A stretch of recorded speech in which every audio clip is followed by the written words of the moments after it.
महाराष्ट्राच्या राजकारणामध्ये सर्वात मोठं नाव म्हणजे शरद पवार आणि शरद पवारांच्या विषयाने आपण भरपूर काही बोललेलो आहोत, भरपूर काही मांडणी करण्याचा प्रयत्न केलाय।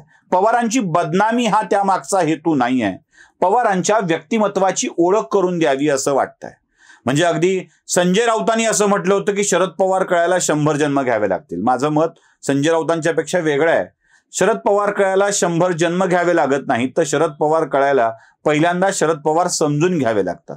तेच समजून घेतलेले शरद पवार आपल्या समोर मांडतोय, एकदा बघा आणि आपली प्रतिक्रिया नक्की द्या। शरद पवार या व्यक्तिमत्वाविषयी, त्यांच्या ज्येष्ठत्वाविषयी, त्यांच्या राजकारणातल्या अनुभवाविषयी आमच्या मनात देखील नितांत आदर आहे। पण शरद पवारांना या सगळ्यामध्ये ते ज्येष्ठ आहेत म्हणून यश मिळालं आहे, ते सर्वाधिक यशस्वी आहेत असं आमचं अजिबात म्हणणं नाही। शरद पवारांना मिळालेलं यश हे मर्यादित आहे। म्हणजे शरद पवारांच्या विषयात माझं एक वाक्य नेहमी मी उच्चारत असतो आणि त्यावर मी ठाम आहे, ते म्हणजे शरद पवारांना स्वतःला मोठं करण्यासाठीचं यश मिळू शकलेलं नाही आहे, पण दुसऱ्याला मोठं होण्यात अवरोध करण्यामधलं यश मात्र पवारांना मिळालेलं आहे। एखाद्याला त्याच्या सर्वोच्च शिखरापर्यंत पोहोचू द्यायचं नसेल तर आपल्या राजकीय विरोधकांना अडवण्यात आणि सडवण्यात शरद पवार नेहमीच यशस्वी होत आलेले आहेत। त्या अर्थाने राजकीय करिअर घडविणे आणि बिघडविणे ही शरद पवारांच्या हातातली गोष्ट आहे। त्यातलं पवारांचं कौशल्य उत्तम आहे हे मान्य करावं लागेल। जरा पवारांच्या यशाचा पॅरामीटर आपण आतापर्यंत 2 भागामध्ये बघितलेला आहे। म्हणजे पवारांना राष्ट्रवादी काँग्रेस स्थापनेच्या पूर्वी काय यश मिळालेलं आहे, म्हणजे पुलोतचं सरकार स्थापन करून पवार मुख्यमंत्री झाले, ते एक पवारांचं यश। त्यालाही अर्थात वसंतदादा पाटलांच्या पाठीत खंजीर खुपसल्याचा एक आरोप पवारांच्या पाठीशी लागला आणि तो खंजीर खुपसणे हा शब्द पवारांना चिटकला। आता त्यानंतर सगळ्या एकूण राजकारणामध्ये पवार जेव्हा याच काँग्रेसमध्ये राहिले तेव्हा पुन्हा सत्ता मिळवण्या इतकं बळ ते मिळवू शकले नाहीत आणि पुन्हा काँग्रेसमध्ये गेले तेव्हापासून आतापर्यंत म्हणजे 1985 पासून 90 आणि 95 अशा निवडणुकामध्ये शरद पवार काँग्रेसमध्ये असताना, मुख्यमंत्री असताना, त्यांच्या नेतृत्वात निवडणूक लढवलेली असताना काँग्रेसचं संख्याबळ घटत आलेलं आहे। हा एक मुद्दा होता। दुसरा मुद्दा होता राष्ट्रवादी काँग्रेसच्या स्थापनेपासून म्हणजे 1999 ते 2021च्या कालखंडापर्यंत 2004चा अल्पकाळाचा अपवाद वगळता राष्ट्रवादी काँग्रेस क्रमांक 1चा पक्ष होऊ शकलेला नाहीये। 22 वर्षात पक्षाला क्रमांक 1 मिळवता आला नाही, पक्षाला आपला मुख्यमंत्री करता आलेला नाही। पण शरद पवारांनी महाराष्ट्राचं राजकारण ढवळून टाकलं हेही तितकंच खरं। कधी भाजपला पाठिंबा, कधी शिवसेनेला पाठिंबा, तर कधी काँग्रेसला पाठिंबा, असं करत राज्यातल्या सगळ्याच पक्षांना म्हणजे सगळ्याच प्रमुख पक्षांना पवारांनी मुख्यमंत्री पदासाठीचा पाठिंबा दिलेला आहे। आता पवारांचं हे यश 2 टप्प्यातलं आपण बघितल्यावर अन्य ठिकाणी काय होतं म्हणजे तुलना पण करायला हवी ना, की पवार एकीकडे असे वागतात दुसरीकडे तसे वागतात। तुलना पण करायला हवी की अन्य राज्यामध्ये त्या पक्षाची स्थापना झाली तेव्हा पवारांच्या विषयामध्ये काय काय झालेलं आहे। मला काही राज्यांची उदाहरणं तुमच्या डोळ्यासमोर ठेवायची आहेत, म्हणजे ज्यांचे पक्ष आधीपासून अस्तित्वात आहेत अशी काही राज्य मी तुम्हाला सांगतोय।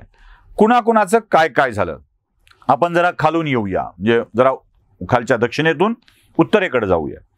दक्षिणेतलं तामिळनाडू हे एक राज्य, ज्या तामिळनाडू राज्यामध्ये सुरुवातीला 1949ला DMK द्रविड मुनेत्र कळघम नावाच्या पक्षाची स्थापना झाली। एम करुणानिधी त्याचे प्रमुख होते आणि त्या एम करुणानिधीच्या पक्षाने अनेक काळ तामिळनाडूमध्ये आपलं म्हणजे अनेक वर्ष तामिळनाडूमध्ये मुख्यमंत्रीपद भूषवलेलं आहे। आता त्यांचा मुलगा मुख्यमंत्री झाला आहे। म्हणजे बघा, करुणानिधी अलटून पालटून कधी जयललिता कधी करुणानिधी असं झाले आणि करुणानिधींनी तामिळनाडूची सत्ता सर्व काळ भोगली आणि पुढे वारशानं ते मुख्यमंत्रीपद आपल्या मुलाकडे देऊन टाकलेलं आहे। म्हणजे करुणानिधींनी आपल्या स्वतःच्या पक्षाला स्वतःच्या बळावर पाठिंबा न घेता इस्टॅब्लिश केलेला आहे। त्यानंतर 1972च्या सुमारास AIDMK सी रामचंद्र यांचा पक्ष स्थापन झाला, ऑल इंडिया अण्णा द्रविड मुनेत्र कळघम त्या पक्षाचं नाव। या AIDMKच्या रामचंद्र यांच्या नंतरच्या सर्वेसर्वा होत्या जयललिता जयललितांनी देखील किंवा रामचंद्र यांनी देखील आपल्याच बळावर, कोणत्या पक्षाचा पाठिंबा घेऊन किंवा देऊन नव्हे, आपल्याच बळावर तामिळनाडूमध्ये आपली सत्ता दीर्घकाळ राखलेली आहे. म्हणजे ती आलटून पालटून असेल, कधी करुणानिधी कधी जयललिता, कधी करुणानिधी कधी जयललिता, पण ते झालेलं आहे. याचा अर्थ स्पष्ट आहे की तामिळनाडूमधल्या 2 प्रादेशिक पक्षांनी स्वतःच्या बळावर आपापली सत्ता मिळवलेली आहे, राखलेली आहे, पुन्हा पुन्हा मिळवलेली आहे. असं सुख शरद पवारांच्या वाट्याला आलेलं नाही. आंध्र प्रदेश, जरासं वर येऊ आपण. त्या आंध्र प्रदेशामध्ये तेलुगू देसम नावाचा एन.टी. रामारावांचा पक्ष, म्हणजे एन.टी. रामारावांच्या नंतर त्यांचे जावाई चंद्राबाबू नायडू, या सगळ्यांनी त्या पक्षाची धुरा सांभाळली आणि तेलुगू देसम आपल्या बळावरच आंध्र प्रदेशामध्ये, म्हणजे एकदा काँग्रेसची सत्ता गेली आंध्र प्रदेशामधली की सातत्यानं तेलुगू देसम आंध्र प्रदेशमध्ये बलशाली राहिलेला आहे. तेलुगू देसमनी आपल्याच बळावर सत्ता मिळवलेली आहे. म्हणजे एन.टी. रामाराव सत्तेवर राहिले, चंद्राबाबू नायडू सत्तेवर राहिले. दोघांनीही आपापल्या बळावर सत्ता मिळवली आहे. बरं, आंध्र प्रदेशची सत्ता प्रादेशिक पक्षाच्या ताब्यातून, म्हणजे यांच्या तेलुगू देसमच्या ताब्यातून गेली आणि पुन्हा काँग्रेसकडे गेली आहे का, असं घडलेलं नाही आहे. म्हणजे ती वाय.एस.आरकडे काही काळापुरती काँग्रेसकडे गेली.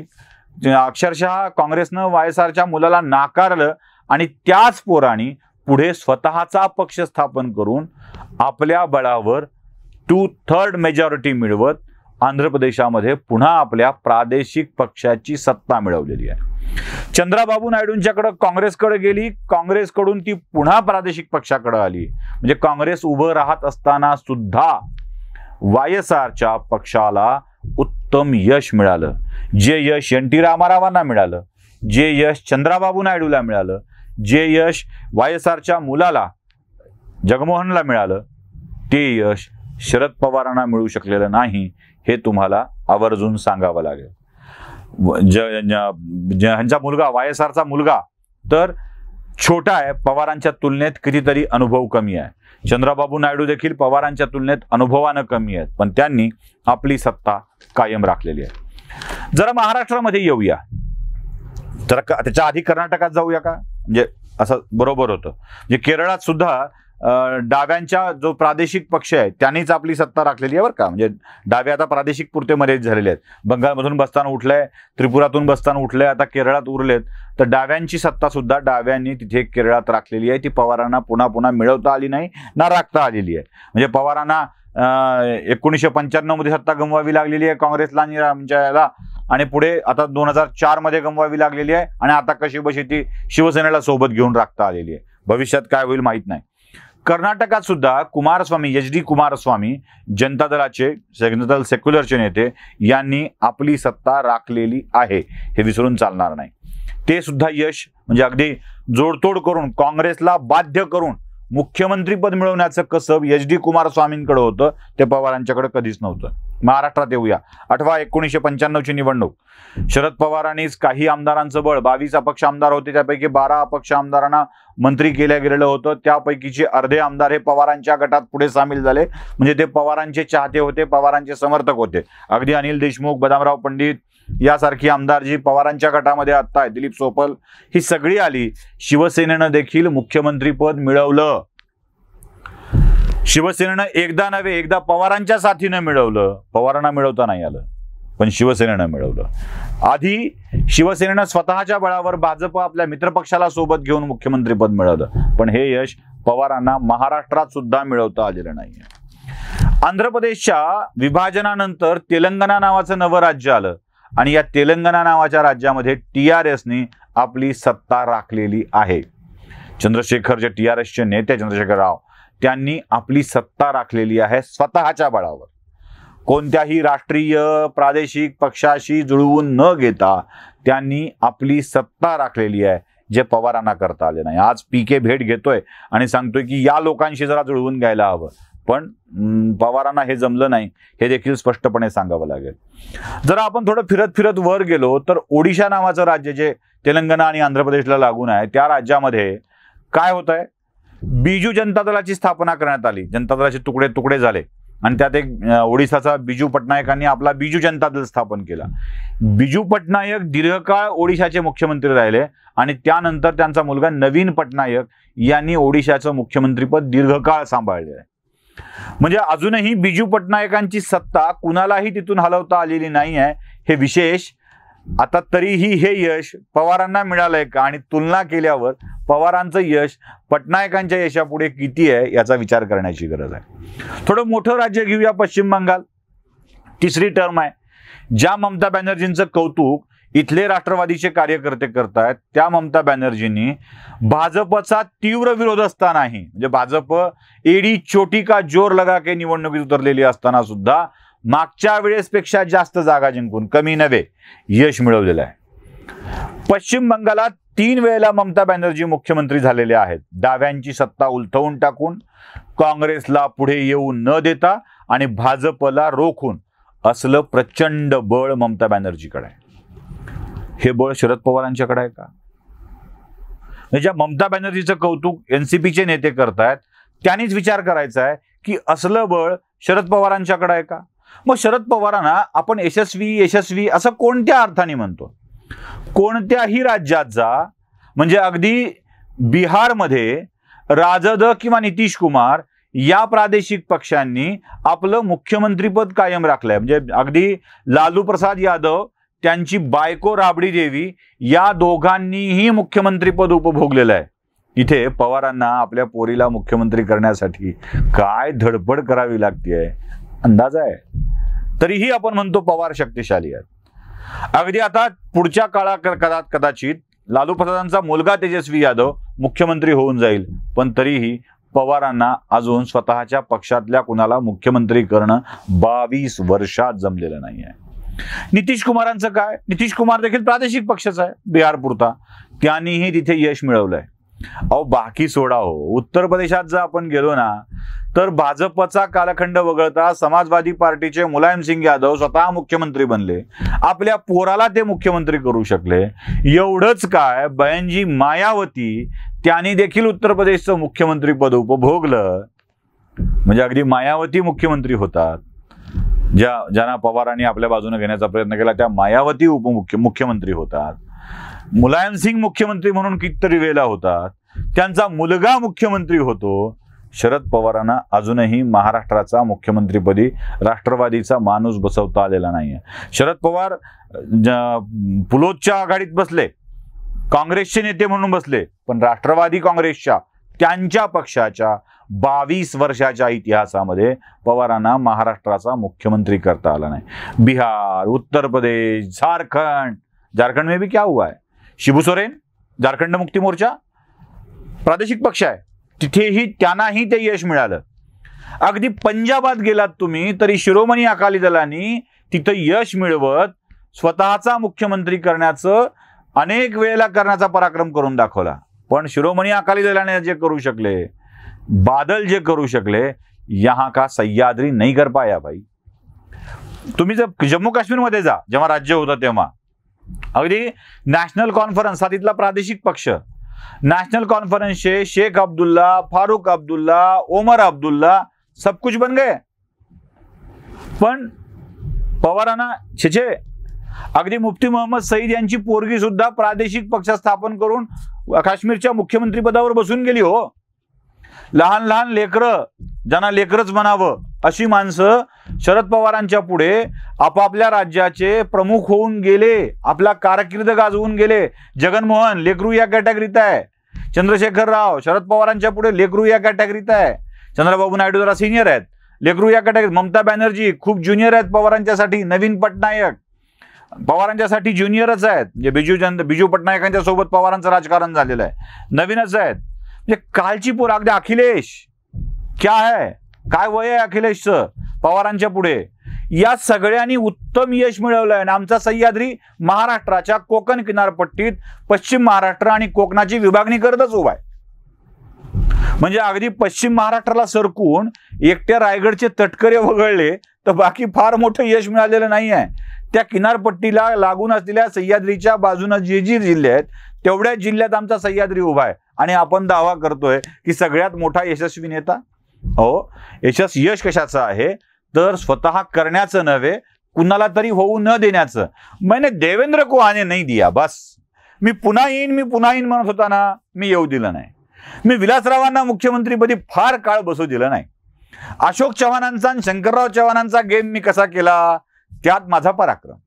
म्हणजे विलासरावांचा गेम केला, शंकररावांचा गेम केला, अशोकरावांचा गेम केला, वसंतदादाचा कसा गेम केला, हे सगळं गेम खेळीआड चाललाय. आणि हे उत्तम खेळीया आहेत, म्हणजे त्यात कसलीही शंका नाही. हे उत्तम खेळी आहेत, कारण हे उत्तम खेळ करू शकतात. शरद पवारांच्या यशाचं परिमाण कुठेच फिट बसत नाहीये हो, म्हणून हे सगळं सांगावं लागतंय. सातत्यानं जो आरोप होतोय ना, पवारांचा व्यक्तिगत विरोध असण्याचं काय कारण आहे? पवारांच्या एकूण कारकिर्दीचं मूल्यमापन केल्यावर ज्या कमालीच्या यशाचा दावा आपण करतो ना, ते यश मिळालं नाही. महाराष्ट्राच्या सह्याद्रीची कथा तुम्हाला मी सांगणार आहे. ही कथा यशाची आहे, ही अप जाणाऱ्या यशाची कथा आहे. अप म्हणजे वर, अपयशाची कथा असं नाही, अप जाणाऱ्या यशाची कथा आहे. महाराष्ट्राचा सह्याद्री कोण हे मी तुम्हाला वेगळं सांगण्याची गरज नाही.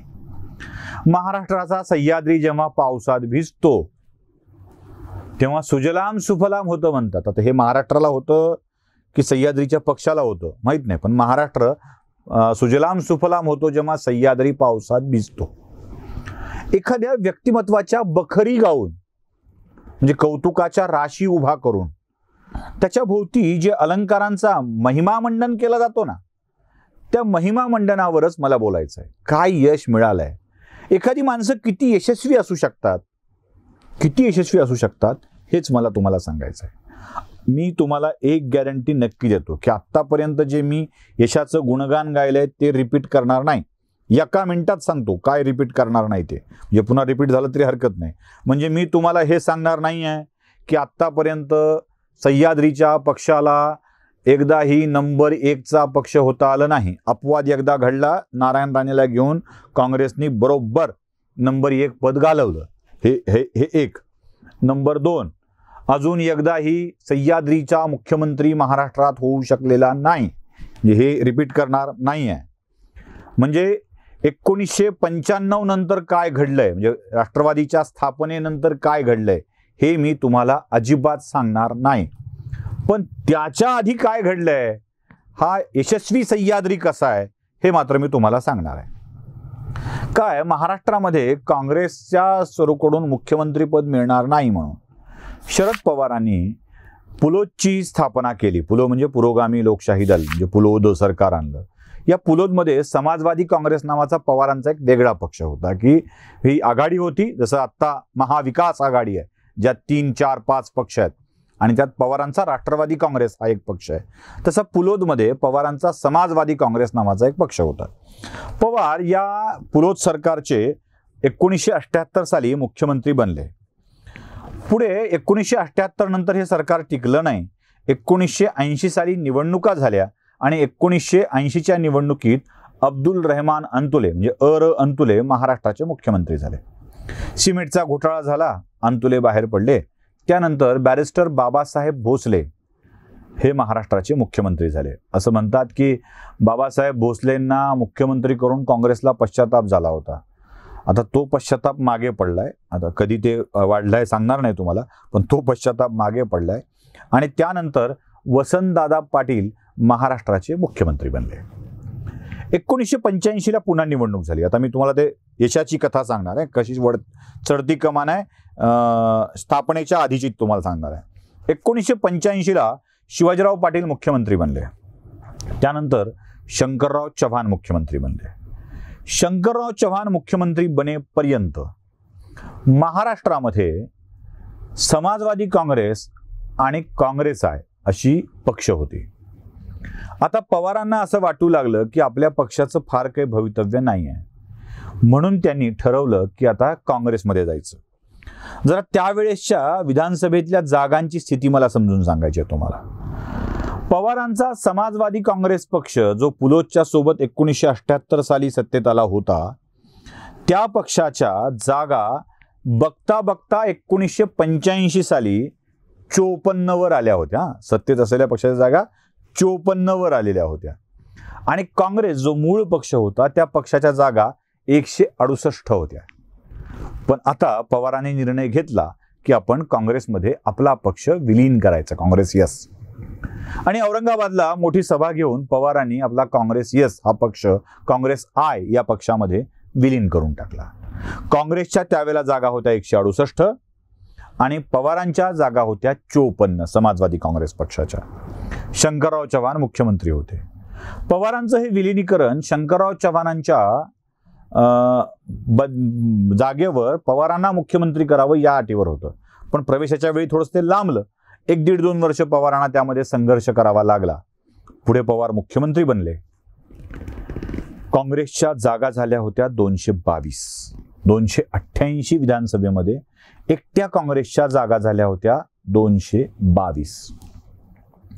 आता पवारांच्या नेतृत्वामध्ये 1990 साली विधानसभेची निवडणूक लढवण्यात आली.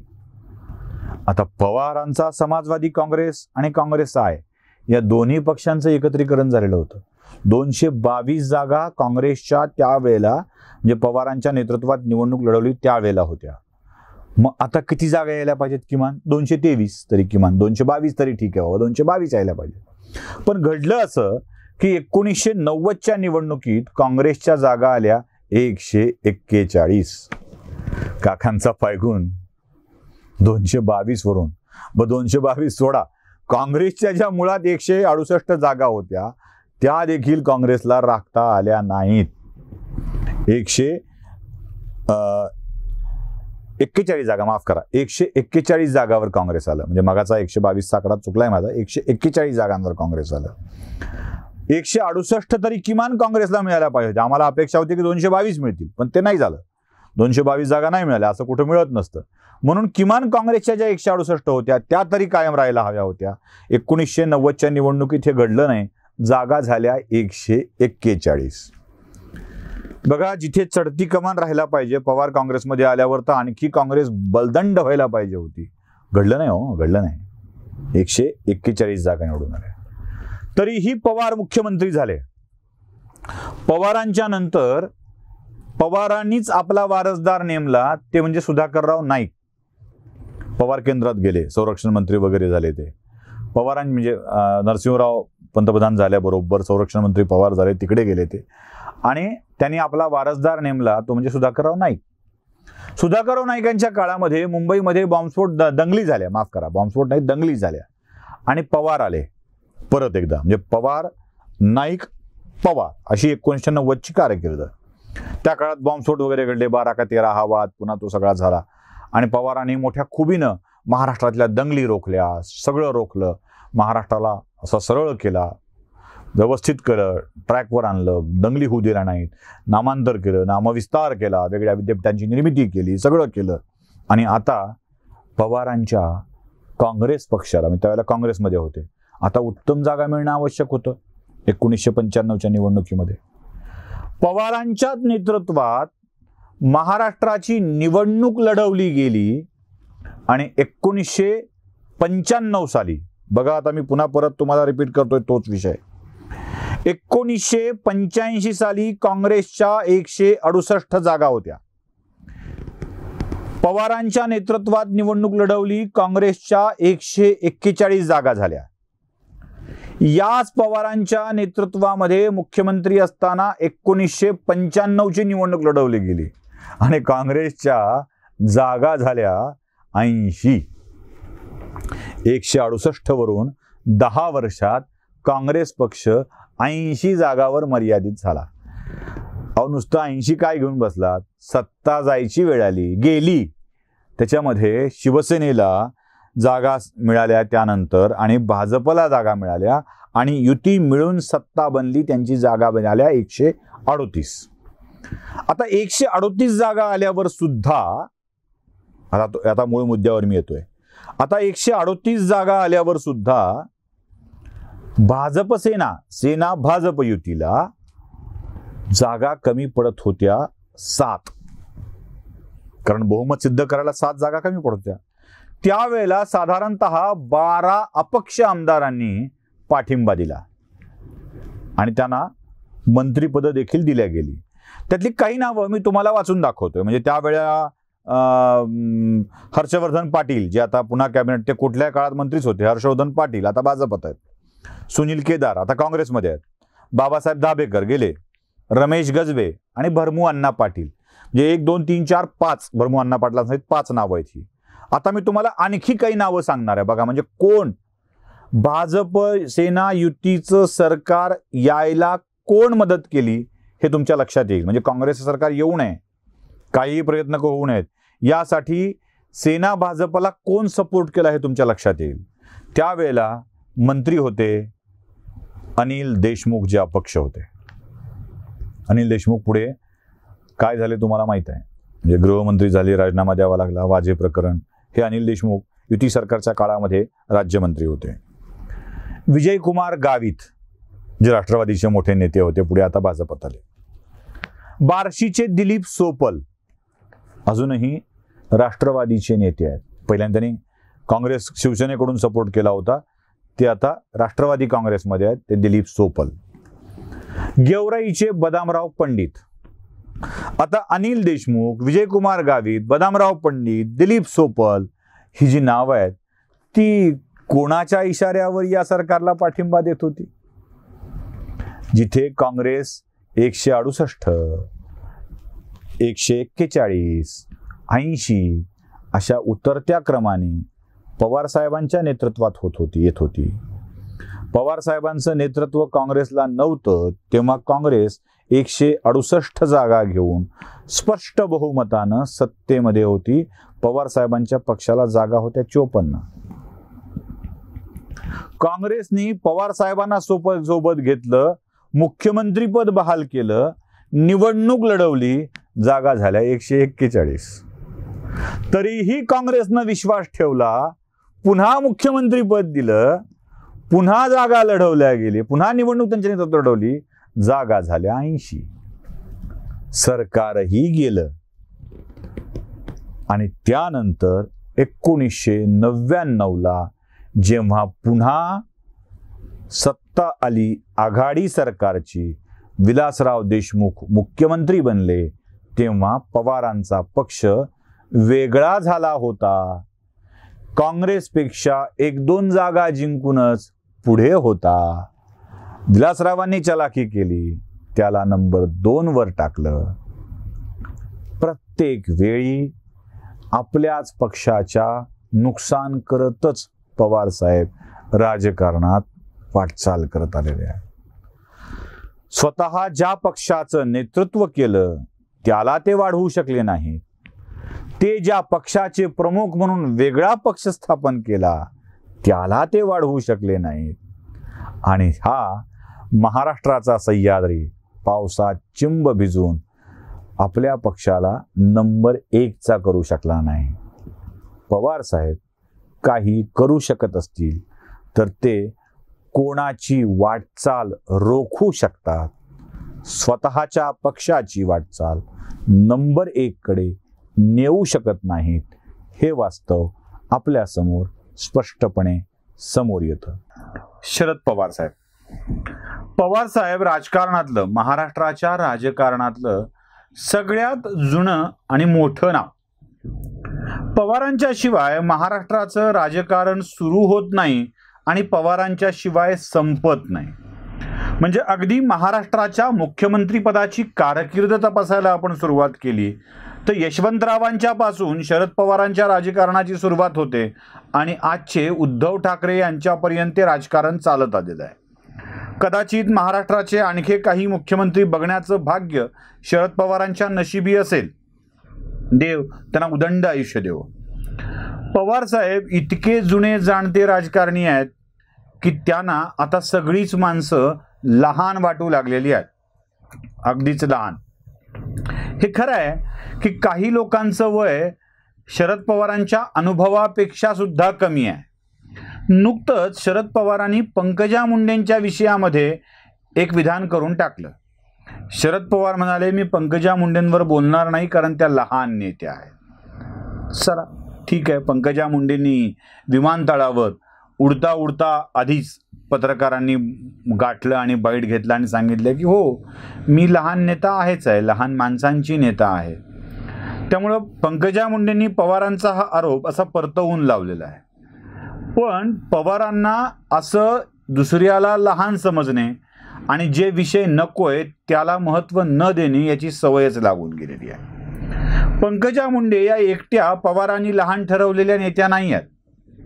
याआधी देखील काँग्रेसचे नेते अध्यक्ष प्रदेशाचे अध्यक्ष नाना पटोले यांना पवारांनी पटोले लहान माणूस आहेत असं म्हणून टाकलेलं होतं. म्हणजे सोनिया गांधी बोलतील तर मी लक्ष घालीन, नाना पटोलेंच्या विषयात मी लक्ष घालणार नाही असं शरद पवार म्हणून गेले होते. पवारांना कधी माणसं लहान वाटतात तर कधी घटना लहान वाटतात. म्हणजे पवारांचं असं आहे की पवारांच्या फॅमिली व्यतिरिक्त कुणी असेल तर तो लहान माणूस असतो आणि पवारांच्या फॅमिलीतला कुणी असेल तर तो मात्र मोठा माणूस असतो. ते नाही का पवारांनी मध्यंतरी जामखेडला अहिल्यादेवींच्या स्मारकांच्या माफ करा जेजुरीला, जामखेडला नाही, जेजुरीला अहिल्यादेवींच्या पुतळ्याच्या अनावरणाच्या प्रसंगी एक विधान केलं होतं, आठवतंय? अहिल्यादेवी होळकरांचा जन्म त्याच जामखेड मतदारसंघात झाला ज्या जामखेड मतदारसंघाचे आमदार रोहित पवार आहेत. महत्वाचं कोण, अहिल्यादेवी की रोहित पवार? आपल्या कुटुंबातला माणूस असेल तर रोहित पवारच्या मतदारसंघात अहिल्यादेवींचा जन्म होऊ शकतो आणि आपल्या कुटुंबातला माणूस नसेल तर पंकजा मुंडे लहान व्यक्ती असते. पवारांचं हे सातत्यानं असं होत आलेलं आहे. नाना पटोले एका राष्ट्रीय पक्षाचे अध्यक्ष आहेत, राज्यस्तरावरचे, ज्यांच्या पक्षाच्या खासदाराची संख्या एवढी मोठी आहे की पवारांना ती अजून 2 आकड्यात देखील अजून गाठता आलेली नाही आहे. म्हणजे पवार हे छोट्या पक्षाचे, राज्यस्तरावरच्या एका छोट्या पक्षाचे नेते आहेत, तरीही पवार नाना पटोलेंना लहान माणूस म्हणतात. पवारांची हीच तर खासियत आहे. एखाद्या व्यक्तीची इज्जत कशी काढावी हे पवारांना छान पद्धतीनं जमतं. मग माध्यमं म्हणून टाकतात नाना पटोले लहान माणूस, पंकजा मुंडे लहान माणूस. आणखी एक प्रसंग तुम्हाला आठवत असेल, विसरायचं नाही आहे आपल्याला, म्हणजे तो मारुती कांबळेचं काय झालं वालं आपलं जे मोहीम आहे ती कायम आयुष्यभर आपल्याला सुरू ठेवायची आहे. म्हणजे माझ्या आयुष्यापर्यंतही ती सुरू राहील.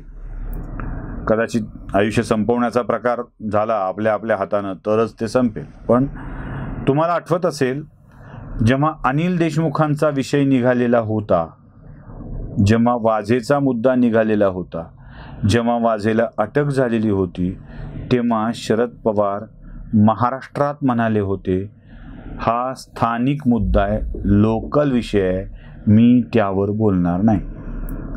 पण हेच शरद पवार दिल्लीत गेले, महाराष्ट्राच्या राजधानीत गेले आणि लोकल विषयावर दिल्लीत राष्ट्रीय मीडिया समोर बोलते झाले. बघा, म्हणजे तुम्हीच अंदाज घ्या सगळा.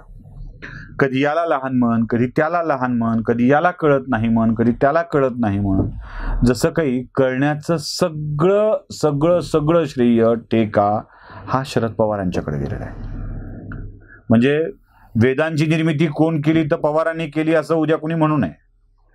रामायणाची निर्मिती कोण केली, पवारांनीच केली होती, पवार साहेबच त्या काळात होते असं कोणी म्हणू नये. जे जे काही भव्य दिव्य घडलंय ते पवार साहेबांच्या धोरणामुळेच घडलंय असं कोणी म्हणू नये.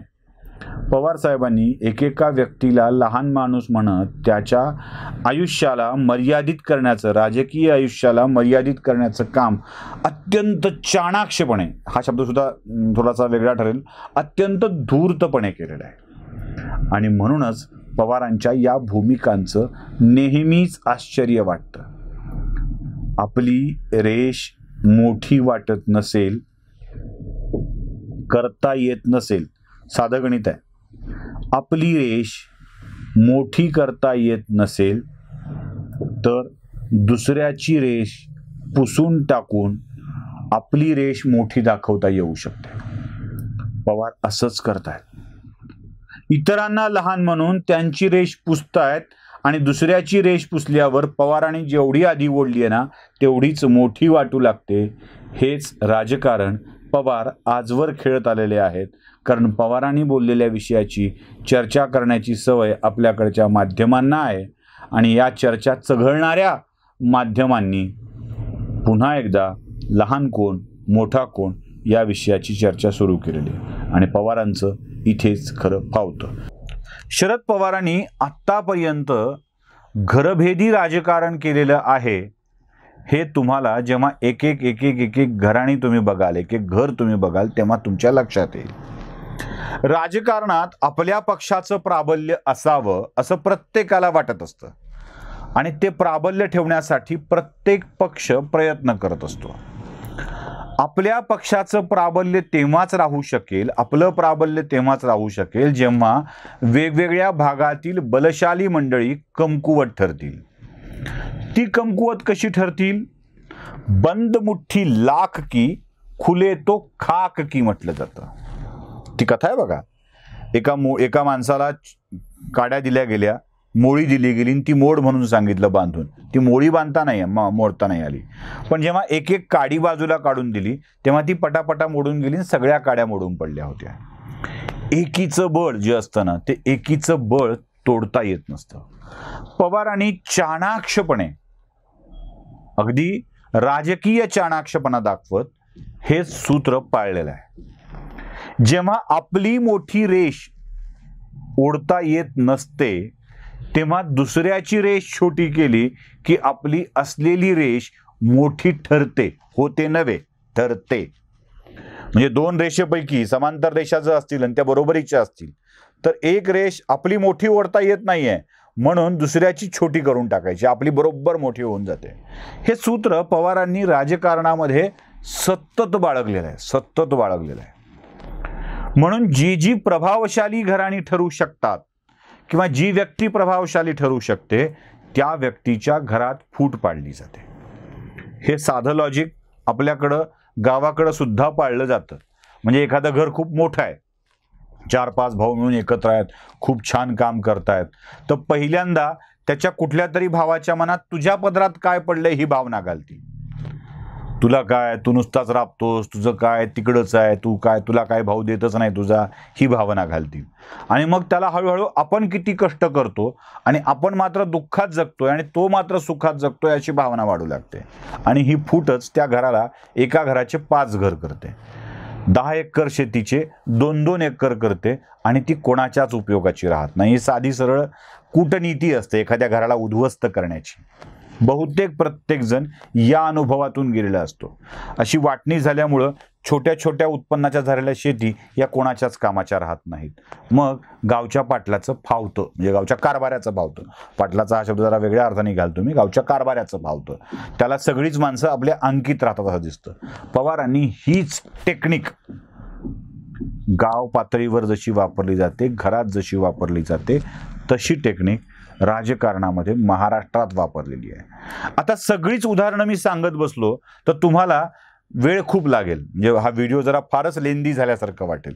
त्यामुळे मी काही मोजकी उदाहरणं तुम्हाला सांगतो जे तुमच्या पटापटा लक्षात येऊन जातील. आणि हेच टेक्निक कुठे कुठे अप्लाय केली आहे हे तुम्ही तुमच्या पातळीवर बघायचं आहे आणि तिथे सांगायचं आहे. आणि कमेंटमध्ये सुद्धा सांगा की असं झालंय. मी सगळ्यात पहिल्यांदा म्हणजे माझ्या मराठवाड्यातला असल्यामुळं मराठवाड्यातले काही उदाहरणं आधी तुम्हाला देतो. मराठवाड्यामध्ये गोपीनाथ मुंडे यांचं घर कोण फोडलं? म्हणजे गोपीनाथ मुंडे आणि धनंजय मुंडे म्हणजे पंडितांना मुंडे त्यांचे ज्येष्ठ बंधू ही एकत्र ताकद होती. म्हणजे अगदी प्रेम होतं, सख्य होतं, जीव लावलेला होता. पण धनंजय मुंडेंना संधी मिळणार नाही असं भरवल्या गेलं. धनंजय मुंडेंच्या विषयातलं पुत्रप्रेम पंडितांना मुंडेंच्या समोर आलं. खरं तर पंडितांना मुंडेंच्या इतका गोपीनाथ मुंडेंवरती जीव लावणारा व्यक्तिभाऊ सापडणं विरळ आहे. मोठा भाऊ असताना सुद्धा आपलं मोठेपण बाजूला ठेवून छोट्या भावाला मोठं समजून त्याच्यावरती प्रचंड प्रेम अण्णा करायचे. हे मी त्याचा साक्षीदार आहे. तर या सगळ्या प्रकारामध्ये धनंजय मुंडेंच्या विषयातलं जरा बाजूला करून त्यांना गोपीनाथ मुंडेंच्या पासून तोडण्याचं काम राष्ट्रवादी काँग्रेसनं केलं. याविषयी अजित पवारांनी स्वतंत्र मुलाखत माझा कट्ट्यावरती दिलेली होती. त्यात बरेचसे वादाचे प्रसंग देखील आलेले होते. दुसरं उदाहरण आहे गेवराईचं. गेवराईचे अमरसिंह पंडित, बदामराव पंडित, जे अमरसिंह पंडित यांच्या वडील शिवाजीराव पंडित आणि बदामराव पंडित यांच्यामध्ये वाद झाले. आता बघा, शिवाजीराव पंडितांच्या सोबत वाद झाल्यावरती बदामराव पंडित बाजूला सरकले. राष्ट्रवादी काँग्रेसनं कधी बदामराव पंडितांना तर कधी अमरसिंह पंडितांना आपल्या जवळ केलं आणि पंडितांची एकसंघ ताकद जी गेवराईवर सतत राज्य करायची ती विखुरली गेली. पंडितांच्या समोर एक पंडितांचाच पर्याय निर्माण झाला आणि दोन्हीही पंडितांना कधी ना कधीतरी पवारांच्याच आश्रयाला जावं लागलं. अन्यथा पंडित जिल्ह्यातले मोठे नेते होऊ शकले असते. पण पवारांनी या दोन्हीही नेत्यांना विभागणी करून मर्यादित केलं. तिसरं उदाहरण मी तुम्हाला सांगतोय बीडचं, जयदत्त क्षीरसागर. राष्ट्रवादीच्या स्थापनेपासून केशर काकू क्षीरसागर, त्यांचे चिरंजीव जयदत्त क्षीरसागर, भारतभूषण क्षीरसागर, रवींद्र क्षीरसागर हा अख्खा परिवार पवारांचा एकनिष्ठ होता. म्हणजे पवारांनी आधी या क्षीरसागर परिवाराला नियंत्रित करण्यासाठीची एक व्यवस्था विधान परिषदेची आमदारकी देऊन तिथं करून ठेवली होती. म्हणजे तिथं कंट्रोलरच आहेत. जिथे कुठे होतं म्हणजे कधी मुंदडांना कंट्रोल करायला तीच व्यक्ती वापरली, क्षीरसागरांना कंट्रोल करायला तीच व्यक्ती वापरली, आता पंकजा मुंडेंना कंट्रोल करायला तीच व्यक्ती वापरली जाते. म्हणजे त्यांचं कामच कंट्रोलर असं आहे. त्याचं थोडंफार नियंत्रण ठेवण्यासाठी त्यांना वापरलं जातं. असो, कोण कसा वापर करून घ्यावा त्याचा प्रश्न आहे. पुन्हा त्यांनी सांगितलं की त्यांची लोक फार शिव्या घालतात, हो फोन करून करून शिव्या घालतात. तर जेव्हा हा कंट्रोलर आपल्या हातून निघून गेला असं पवारांना वाटलं तेव्हा त्यांनी याच घरात फूट पाडली. जयदत्त क्षीरसागर राष्ट्रवादीच्या बाहेर गेले आणि क्षीरसागरांचे पुतणे त्या संदीप क्षीरसागर हे पवारांच्या दावणीला गेले. पवारांनी क्षीरसागरांच्या घरात देखील अशीच फूट पाडली. याच्या पुढे आपण जाऊया. साताऱ्यामध्ये भोसले घराण्यामध्ये वाद आहेत. यशवेंद्रराजे भोसले, अभयसिंहराजे भोसले, उदयनराजे भोसले, ते शरद लेवे प्रकरण तुम्हाला माहीत असेल. कधी ना कधी कोणत्या ना कोणत्या भोसलेला आपल्या जवळ तर कधी आपल्यापासून दूर करत पवारांनी ही खेळी नेमकी साधलेली आहे. म्हणजे अगदी ही घरं तर एकमेकाच्या अंगावर जाण्या इतपर्यंत गेलेली होती. म्हणजे मागच्या घरातही तीच स्थिती आहे. बदामराव पंडित आणि अमरसिंह पंडितांची कशी भांडणं आहेत, कशी झाली, त्यावेळेला स्टार माझाच्या वारी विधानसभेच्या गाडीमध्ये दगडं कशी मारली होती हे देखील तुम्हाला ठाऊक आहे. संदीप क्षीरसागर आणि जयदत्त क्षीरसागर यांच्यामधले आजचे वाद कसे आहेत, ते किती हिंस्र स्वरूपात जात आहेत हेही तुम्हाला ठाऊक आहे. पंकजा मुंडे आणि धनंजय मुंडे यांच्यातले वाद कशा स्वरूपाचे आहेत हेही तुम्हाला ठाऊक आहे. अगदी जानी दुश्मन असल्यासारखं हे बघतात. तसं संदीप क्षीरसागर आणि जयदत्त क्षीरसागर यांच्यामधले वाद कसे तुम्हाला माहिती आहेत. हे घर देखील पवाराने फोडलं. सोलापूरमधलं मोहिते पाटलांचं घर देखील पवारांनीच फोडलेलं आहे. हे मोहिते किंवा ते मोहिते जवळ करत पवारांनी नेहमीच बॅलन्स साधण्याचा प्रयत्न केलेला आहे. औरंगाबादमधल्या वैजापूरमधलं पाटील चिकटगावकर पाटलांचं घर सुद्धा अशाच स्वरूपामध्ये कधी हे तर कधी ते असं करत पवारांनी प्रोत्साहन दिलेलं आहे. पवारांचं राजकारणच घरभेदी घरफोडी असं झालेलं आहे. आणि याच घरभेद्यांना घेऊन त्यांचीच लंका पाडण्याचं काम आजवर शरद पवार करत आलेले आहेत. महाराष्ट्रातल्या अशा अनेक घरात घरभेदी राजकारणाचा अनुभव तुम्हाला येईल. म्हणजे मी सगळी यासाठी सांगत नाहीये की व्हिडिओ खूप लोंदेंदी होईल, खूप मोठा होईल, पण अशी अनेक उदाहरणं आहेत. आपले दर्शक त्या विषयातले सगळे डिटेल्स खाली कमेंट बॉक्समध्ये देऊ शकतात. म्हणजे मलाही शिव्या घालू शकतात, पण हे खोटं असेल तर शिव्या घालाव्यात. म्हणजे हे मी म्हणतोय ते खोटं असेल तर शिव्या घालाव्यात, पण हे म्हणतोय ते मी खरं आहे. या सगळ्या घरांमध्ये कधी ना कधी कुणाला ना कुणाला बाजूला करत पवारांनी आपल्या पक्षाची वाढ किंवा आपली कमांड त्याच्यावरती ठेवलेली आहे. कधी अजित पवारांना महत्त्व दिलं आहे, आपल्याही घरात तसंच आहे, स्वतःच्या घरातही तसंच केलं आहे. कधी अजित पवारांना महत्त्व दिलं आहे आणि जेव्हा अजित पवारांचं महत्त्व काढायची वेळ येईल तेव्हा सुप्रिया सुळेंना महत्त्व दिलं आहे. सुप्रिया सुळेचंच का असा प्रश्न निर्माण होऊ नये, सख्यात केलं का असं वाटू नये म्हणून रोहित पवारांच्या जागी आता म्हणजे पार्थ पवारांच्या जागी आता रोहित पवारांना आणण्यात आलेलं आहे.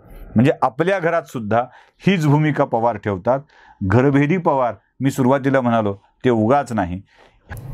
शरद पवारांची नेहमीची पद्धत अशी राहिलेली आहे की ते आपल्या मतावर कधीच ठाम राहिलेले नाहीये.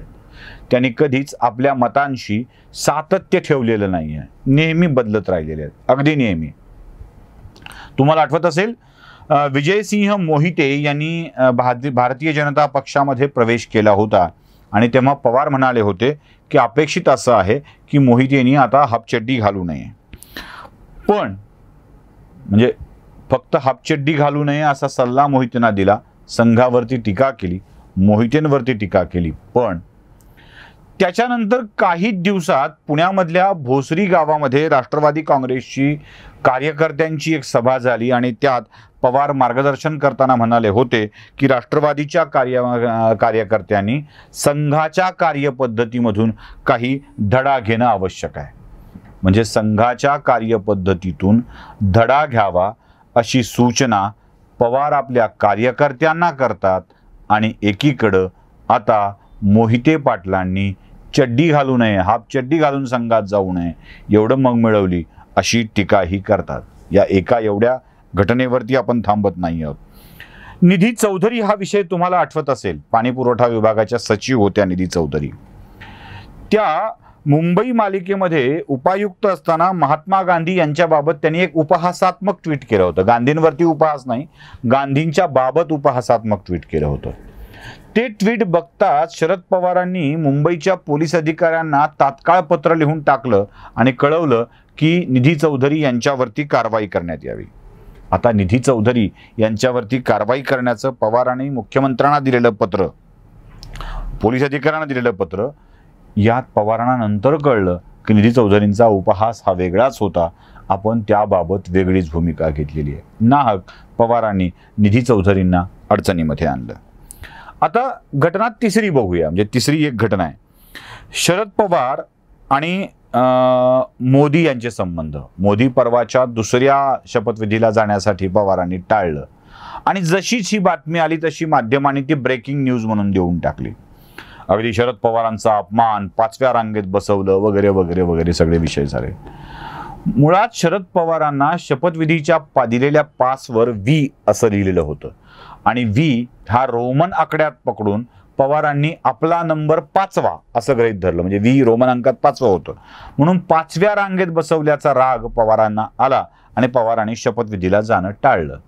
आता ही याची तुलना थेट आग्रा भेटीशी केली जाऊ लागली. म्हणजे छत्रपती शिवाजी महाराजांनी आपला अपमान झाल्यावर तो दरबार सोडून देऊन कसा निघून आले आणि त्यानंतर मग त्यांना अटक वगैरे कशी झाली, या सगळ्या विषयाची तुलना होऊ लागली. पण वस्तुस्थिती काय होती तर राष्ट्रपती भवनानं जे काही स्पष्ट केलं, राष्ट्रपती भवनानं जे काही सांगितलं ते होतं की व्ही म्हणजे 5 नव्हे, व्ही म्हणजे VIP आहे. VIP-च्या रांगेमध्ये, म्हणजे रोमन आकड्यात ते क्रमांक लिहिलेले नाही आहेत, तर VIP-च्या रांगेमध्ये पवारांची बसण्याची व्यवस्था केलेली होती आणि पवारांनी तिथेही यात मोठा आपला चर्चा आपल्या विषयाची घडवून आणली. चला पुढची एक घटना बघूया.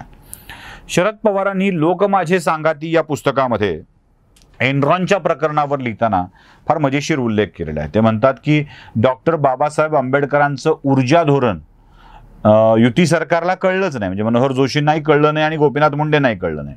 म्हणूनच त्यांनी एनरॉन गुंडाळला आणि फेकून दिलं. आम्ही नेहमी सांगत होतो की एनरॉन हा राष्ट्रहिताचा प्रकल्प आहे, तो राहू द्या असं ते म्हणत होते. अगदी त्या पुस्तकातल्या वाक्यात तुम्हाला स्पष्टपणे दिसेल की त्यात म्हणता येते की हे एनरॉनचा प्रकल्प आणि बाबासाहेबांचं ऊर्जा धोरण याविषयी युती सरकार गाफील राहिलं. म्हणजे ही 95ची गोष्ट आहे. 95-99ला घडलेली घटना 2002-03च्या सुमारास पवार पुस्तकात लिहितात आणि त्यानंतर 2017-18 साली ते पंकजा मुंडेंच्या सोबत नाशिकमध्ये एका कॉलेजच्या उद्घाटनाच्या वेळेला व्यासपीठ शेअर करतात आणि त्यात ते म्हणतात की बाबासाहेबांचं ऊर्जा धोरण खऱ्या अर्थानं कोण राबवलं असेल तर ते गोपीनाथ मुंडे यांनी राबवलं होतं. लोक माझे सांगातीमध्ये गोपीनाथ मुंडेंनी ऊर्जा धोरण राबवलं नाही म्हणणारे पवार खरे की नाशिकच्या सभेत ऊर्जा धोरण राबवलं म्हणणारे पवार खरे, असा प्रश्न पडल्याशिवाय राहत नाही. ऊर्जा धोरणावर पवारांचं हे मत देखील असंच काहीसं गफलत करणारं आहे. आता जरा पुढे जाऊया. आपण 5वी घटना बघूया. राज ठाकरे यांची मुलाखत घेताना पवारांनी सांगितलं की आर्थिक निकषावर आरक्षण असलं पाहिजे. बघा, राज ठाकरेंची ती पुण्यातली फार मोठी मुलाखत होती, ते तुम्ही सगळी गाजलेली मुलाखत होती. त्यात पवार म्हणतायत की आर्थिक निकषावर आरक्षण असलं पाहिजे, जातीच्या निकषावर नाही. पण सत्तेत असताना, विरोधात असताना पवारांनी देखील नेहमी सातत्यानं या आरक्षणाचा पाठपुरावा केलेला आहे, जे जातीच्या आधारावर आहे. अगदी मराठा आरक्षणाबाबत देखील पवारांनी आपली भूमिका स्पष्टपणे मांडलेली आहे. पुढची घटना बघूया. शरद पवार यांनी मी दुसऱ्याच्या लेकराचे लाड का पुरवावे असं लोकसभा निवडणुकीच्या वेळेला म्हणाले होते. हे संदर्भाने होतं सुजय विखे यांच्या, आणि सुजय विखे यांचे लाड मी का पुरवावे असं पवार म्हणाले होते.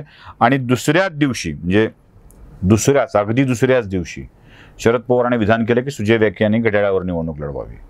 म्हणजे जी गोष्ट शक्य नाही, जी जागाच काँग्रेसची आहे, जी राष्ट्रवादीकडे नाही आहे, ती जागा विखेंना बहाल करायला पवार तयार होते. पण त्याच्या आदल्या दिवशी मी दुसऱ्यांच्या लेकराचे लाड का पुरवावे असं पवार सुजय विखेच्या बाबतीत म्हणाले होते. म्हणजे आदल्या दिवशीचे पवार खरे का दुसऱ्या दिवशीचे पवार खरे, यात कोणती गोष्ट होती हे देखील स्पष्ट झालं पाहिजे.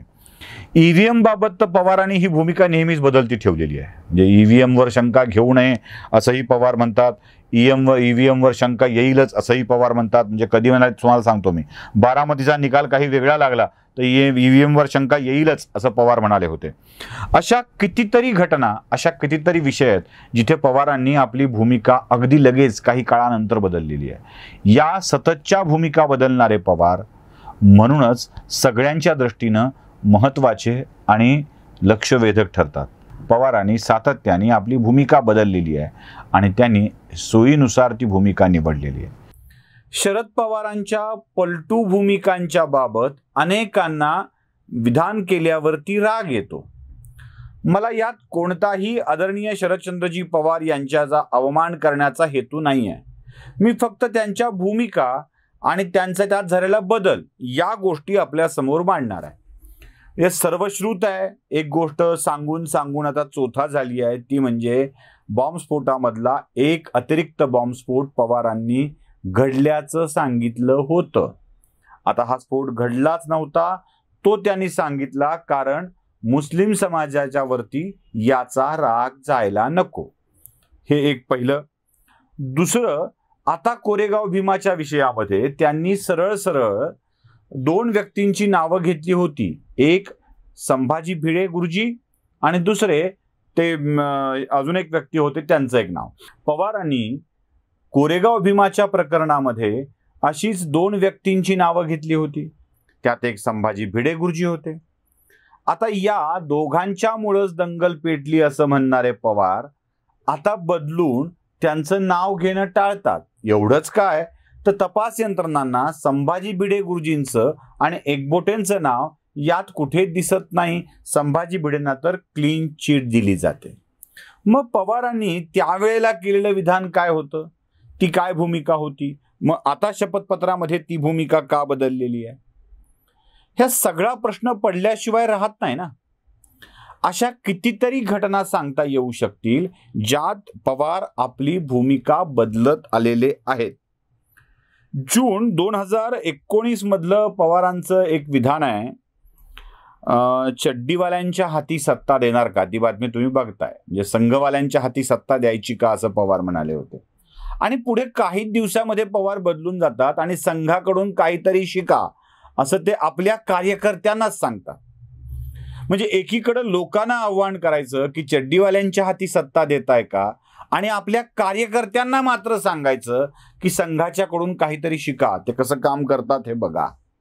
मग ही पवारांची भूमिका ही बदलू या प्रकारातली नाही आहे का. सतत सतत बदलत आलेले आहेत पवार, आपली भूमिका बदलत आलेल्या आहेत. किती वेळेला आणि कोणकोणत्या विषयात पवारांनी भूमिका बदललेली आहे. पवारांचं लोक माझे सांगाती वाचा. म्हणजे मी तुम्हाला अजून एक सांगतो, ज्यांना वाटतं की पवारांच्या विषयी आम्ही का बोलतो, तर ज्यांनी लोक माझे सांगाती वाचलं आहे त्यांनी त्या त्या भूमिकात पवारांचं आताचं मत काय आहे हे गुगलला विचारून बघावं. त्यात पवार पलटलेले दिसतील, बदललेले दिसतील. अगदी साधं उदाहरण तुम्हाला दाखवतो. एनरॉनच्या विषयामध्ये शरद पवारांनी डॉक्टर बाबासाहेब आंबेडकरांनी राबविलेलं ऊर्जा धोरण महाराष्ट्राच्या तत्कालीन सरकारने राबवलं नाही, युती सरकारने राबवलं नाही. 95 ते 99 या काळामध्ये एनरॉन बुडवण्याची घोषणा केली आणि ते धोरण राबवलं नाही असा स्पष्ट आरोप शरद पवार आपल्या लोक माझे सांगाती या पुस्तकात करतात. तेच शरद पवार पुढे नाशिकमध्ये एका कार्यक्रमात हजर राहतात आणि तिथे पंकजा मुंडेंच्या सोबत व्यासपीठावर ते म्हणतात की गोपीनाथ मुंडेंनी बाबासाहेबांचं ऊर्जा धोरण राबवलं. आता लोक माझे सांगातीमध्ये लिहिणारे शरद पवार खरे की ऊर्जा धोरणाबाबत नाशिकच्या व्यासपीठावर गोपीनाथ मुंडेंचं कौतुक करणारे शरद पवार खरे? मग आपल्या पुस्तकात गोपीनाथ मुंडेंची बदनामी शरद पवारांनी का करावी हाही प्रश्न उठतोच. आणि केली त्यावेळेला तर आता आपली भूमिका का बदलावी हाही प्रश्न आपल्या मनात येतो. म्हणून आम्ही शरद पवारांना पलटू असं म्हणतो. शरद पवारांनी सुरुवातीला भाजपला विरोध केला, त्यानंतर देवेंद्र फडणवीसांच्या सरकारला भाजपला पाठिंबा दिला, त्यानंतर भाजपचं सरकार येऊ नये म्हणून उद्धव ठाकरेंना मुख्यमंत्री करून त्यांना पाठिंबा दिला. आता ही भूमिका पलटू समजायची नाहीतर काय समजायची? आधी राज ठाकरेंना लवकर उठण्याबद्दल टोमणा मारला, त्यानंतर पुण्यात राज ठाकरेंच्या सोबत मुलाखत घेऊन राज ठाकरेंचं कौतुक करायला सुरुवात केली.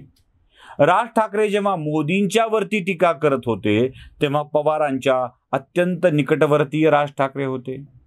आता हेच राज ठाकरे पवारांच्या वरती जातीयवादाचा आरोप करून टीका करू लागले तेव्हा पुन्हा एकदा राज ठाकरेंवर टीका करतायत. बर, टीका करतायत ते करतायत आणि त्यांना महत्व देण्याची गरज नाही असंही म्हणतायत. राज ठाकरेंना सिरियसली घेण्याची गरज नाही असं सांगून 45 मिनिटांची प्रेस कॉन्फरन्स पवार घेत आहेत. मग राज ठाकरेंच्या विषयात ही पलटू भूमिका नाही तर काय आहे? सोनिया गांधींना विरोध करून राष्ट्रवादी काँग्रेस पक्ष स्थापन करतात, काहीच दिवसामध्ये परत सोनिया गांधींच्या सरकारला पाठिंबा देतात. ही पलटू भूमिका नाही तर काय आहे?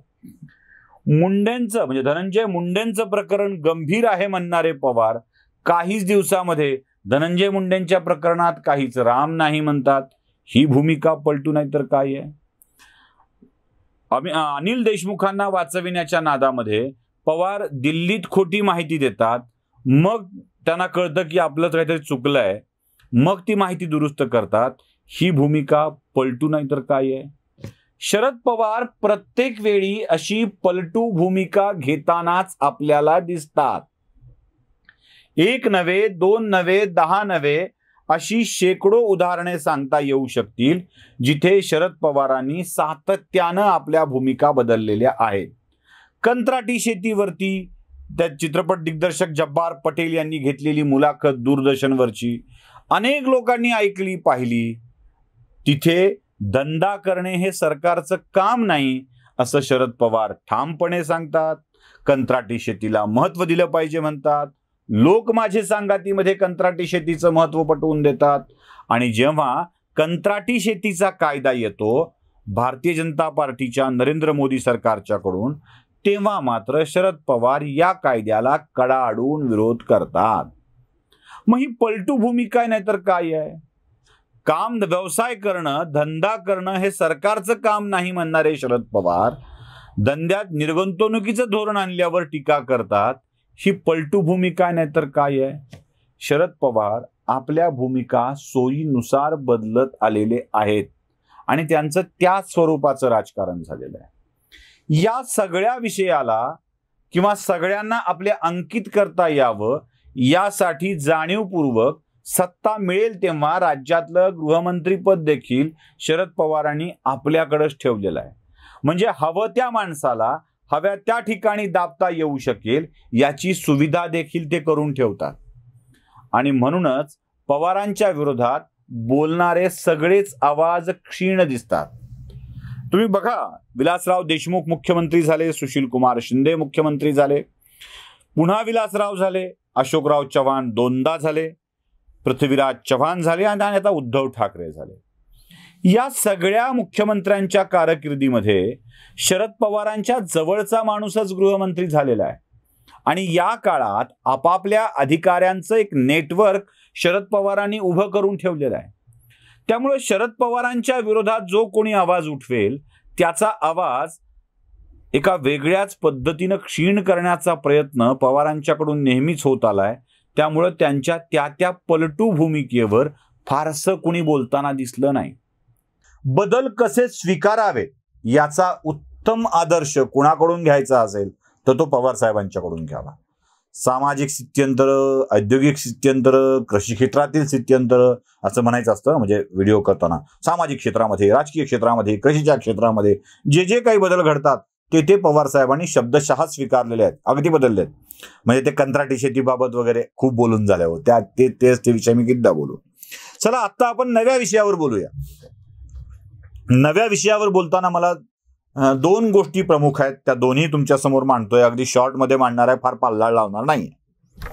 एक, शरद पवारांच्या नेतृत्वातील महाविकास आघाडीनं त्यांच्यावरती अविश्वास प्रस्ताव दाखल झाल्यानंतर एक कॅबिनेट बैठक घेतली आणि त्या बैठकीत काही महत्वाचे निर्णय घेतले. आणि त्या महत्वाच्या निर्णयामध्ये 2 शहरांच्या नामांतराचा निर्णय महत्वाचा होता. एक, औरंगाबाद शहराचं नाव संभाजीनगर असं सरकारी पातळीवर करण्यात आलं. दुसरं, उस्मानाबाद शहराचं नाव धाराशिव असं सरकारी पातळीवर करण्यात आलं. त्यासोबत नवी मुंबईच्या नवीन आंतरराष्ट्रीय विमानतळाला दिबा पाटलांचं नाव देण्यात आलं. या 3 निर्णयांचा विचार खूप मोठा झाला.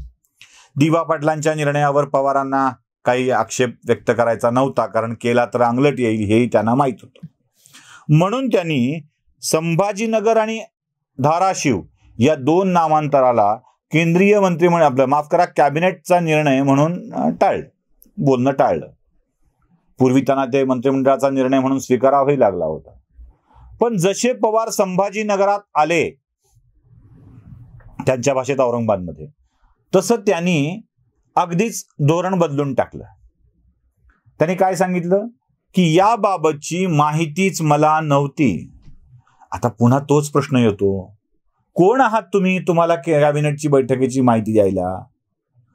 मंत्रिमंडळाची बैठक होते, ती गोपनीय असते, मंत्र्यांना गोपनीयतेची शपथ दिलेली असते आणि ते ज्याला आवश्यक वाटतं अशाशिवाय ते कोणाजवळही व्यक्त करणार नाहीत अशी शपथ त्यांना महामहिम राज्यपालांनी दिलेली असते.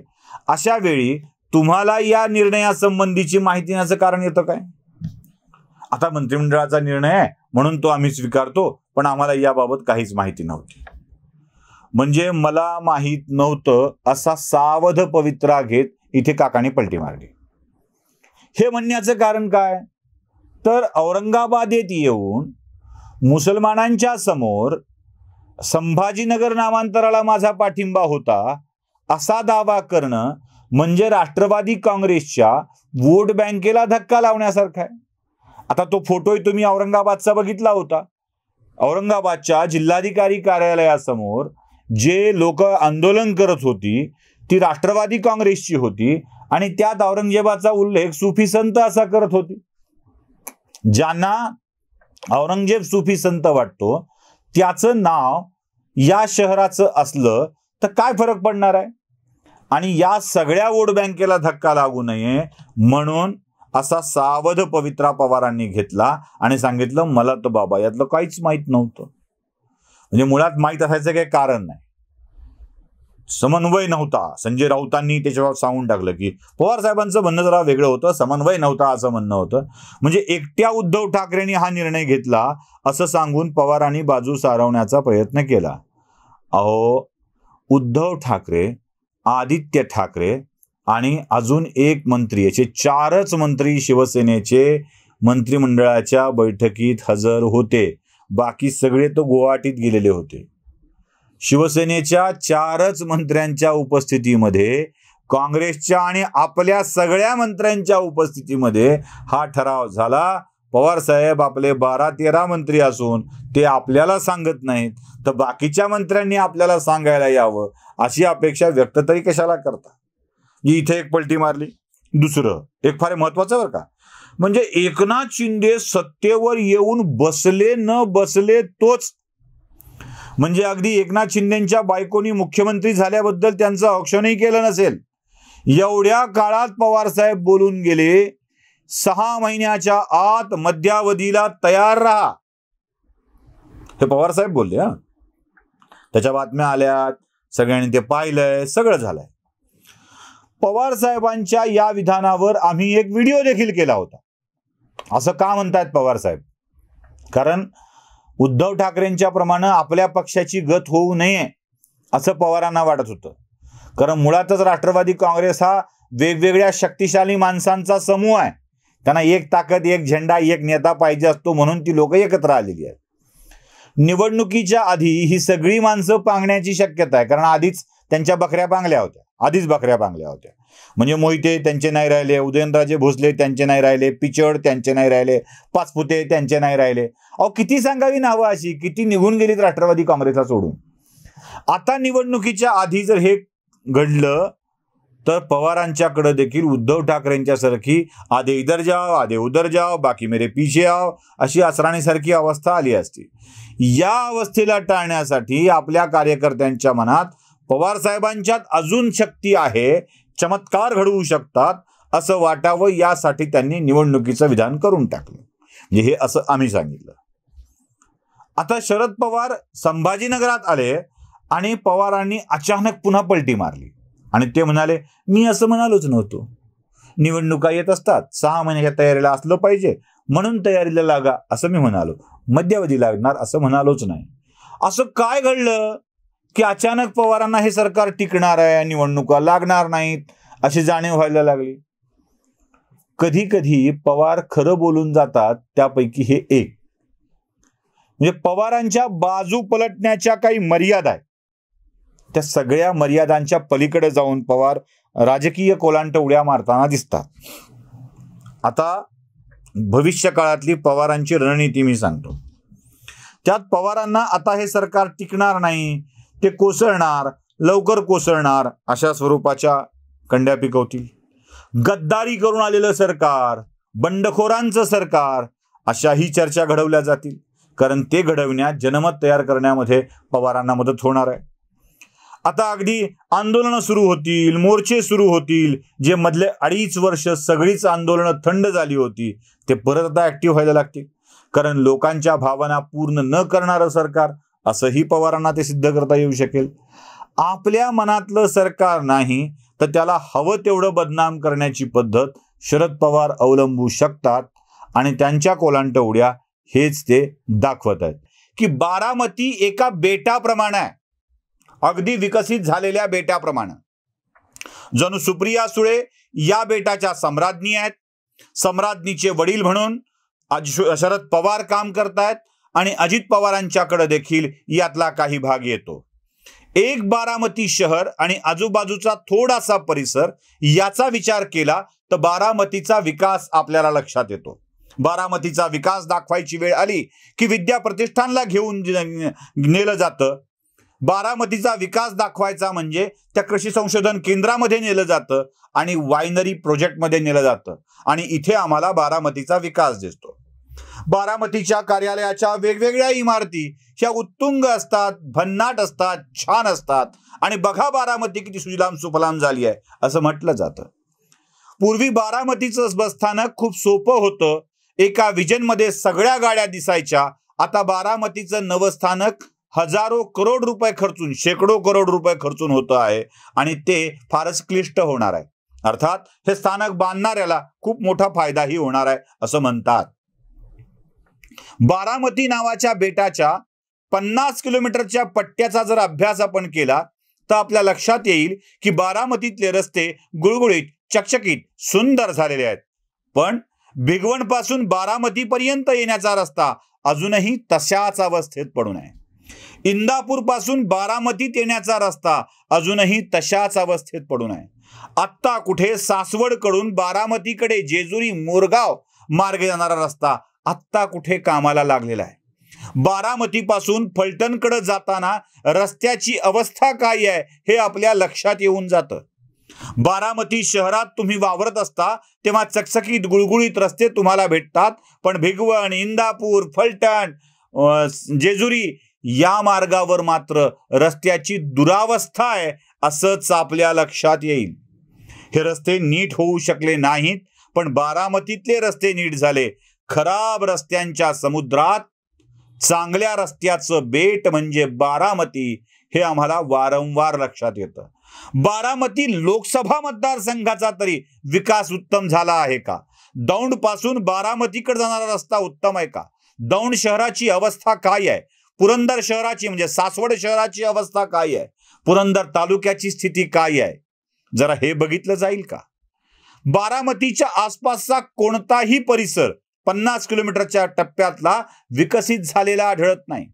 बारामतीचं तहसील कार्यालय चकचकीत, गुळगुळीत आणि मस्त झालंय हे जितकं खरं आहे ना, तितकं आजही बाजीरावांनी मस्तानीसाठी बांधलेल्या वाड्यात पुरंदरचं तहसील कार्यालय चालतं हे देखील तेवढंच सत्य आहे.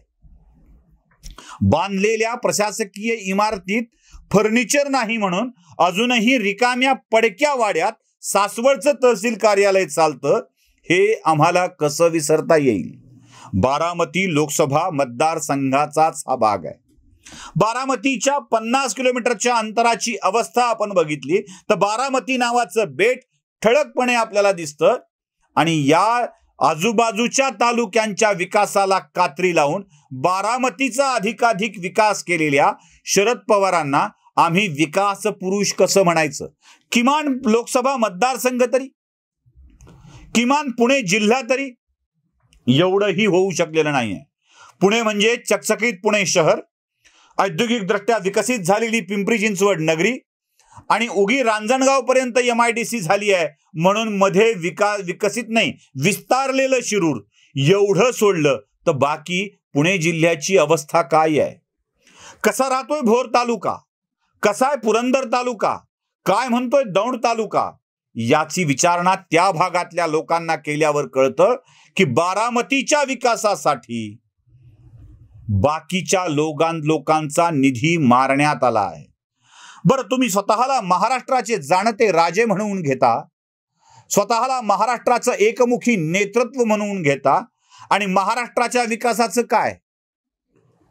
विदर्भातल्या मराठवाड्यातल्या शेतकऱ्यांनी रानात घाम गाळून कापूस पिकवायचा, त्या कापसाच्या जिनिंग याच भागात पंजाबी माणसांनी उभा करायच्या, त्याच्या सुतगिरण्या मात्र बाहेर आणि कापडाचा उद्योग मात्र बारामतीत, हे आजवरचं बारामतीचं सूत्र आहे. म्हणजे कापूस आम्ही पिकवायचा, तुम्ही सांगाल त्या भावानं तुम्हालाच विकायचा, तुम्ही कापड बनवायचं आणि तुम्ही सांगाल त्या भावानं आम्ही ते खरेदी करायचं, हे सूत्र आजवर पाळलं गेलंय ना. आमची चांगली निर्यातीच्या क्षमतेची द्राक्ष लातूर जिल्ह्यातल्या शेतकऱ्यांना जाऊन विचारा. विशेषतः लातूर आणि अहमदपूर या 2 तालुक्यांच्या मध्ये असलेली जी गाव आहेत, तळेगाव, तळणी, कारेपूर, मोहगाव, या गावांच्या मध्ये विदेशात निर्यात होईल या प्रकारची द्राक्ष बनत होती. या द्राक्षाला संपवून वायनरीची द्राक्ष कोण पेरायला लावली, लावायला लावली आणि त्या वायनरीच्या द्राक्षापासून अगदी कवडी मोल भाव देऊन वाईन कोण तयार करतं आणि ही वाईन उत्तम भावानं कोण विकतं याचा जराही अभ्यास केला तर बारामतीचा विकास झाला कसा हे आपल्या लक्षात येईल. आमचे हक्क मारले, आमचा अधिकार हिरावून घेतला आणि मग तुम्ही बारामतीचा विकास केला असं सांगताय. वीर नावाचं धरण ब्रिटिशांनी बांधलं, कालवे ब्रिटिशांनी बांधले, सिंचनाचा खराखुरा श्रेय ब्रिटिशांच्याकडे जातं आणि थोडाफार बदल करून त्यात तुम्ही केलं आणि मग पाणी द्यायचं कोणाला याचा निर्णय तुम्ही घेऊ लागले. दूध कोणाचं घ्यायचं याचा निर्णय तुम्ही घेऊ लागले. कारखाने कोण चालवायची याचा निर्णय तुम्ही घेऊ लागले आणि आजूबाजूच्या परिसराच्या विकासाचा निधी आपल्या भागात अधिकाधिक वळवला आणि बारामतीचा विकास केला. बारामतीच्या विकासाच्या गप्पा आम्हाला सांगू नका, कारण तिथे उभारलेली प्रत्येक इमारत ही आमच्या तहसील कार्यालयाच्या पैशातून उभारलेली आहे. आम्हाला इमारत लवकर मिळालीच नाही, आमचे रस्ते नीट झालेच नाहीत. निधी नगरविकास खात्याचा असो, निधी ग्रामविकास खात्याचा असो, निधी उद्योग विभागाचा असो, कोणत्याही विभागाचा असो, तो जास्तीत जास्त बारामतीकडे वळवला आणि आमचा अधिकार मारून बारामती शहराचा विकास केला, बारामती नावाच्या बेटाचा विकास केला. हे सत्य आहे